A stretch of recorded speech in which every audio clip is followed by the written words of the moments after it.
Kia ora e mara. Tara. Kei te pai. Pai.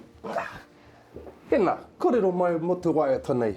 Ko te waiata nei ko Matiretoha, nā Troy rawa ko Huia Kingi I tito. Ko Matiretoha he wahine no Ngāti Rehia, a he wahine tino kaha, he wahine tino maia. E kōrero ana te waiata nei I pāniki aia a he tātou pounamu ia. He uria hau no te hapu Ngāti Turehina. Ai. Nā reira, he hononga tata pia mai a hau ki a Mātire. He rahi ngā hua, he rahi ngā painga ki au. Ko te mea nui pia, ko te whakaraura I te reo, I tēnei au hurihuri. Ko te reo te mauri o te mana Māori. Kōrero mo te waiata e whai nei. Ko te waiata e whai aki nei ko I te pō.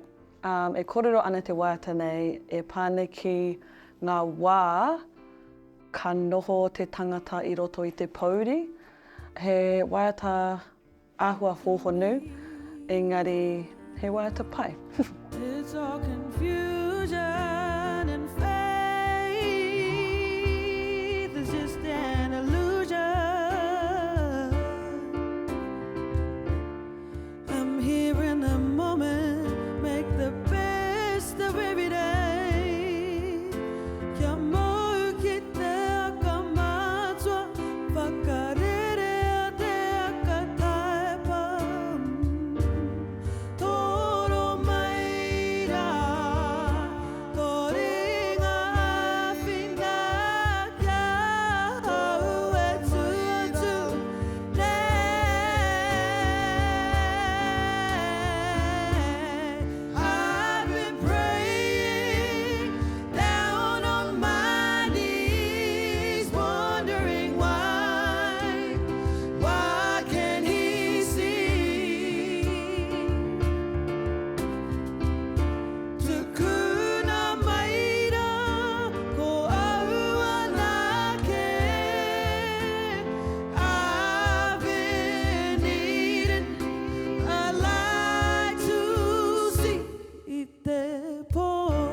te reo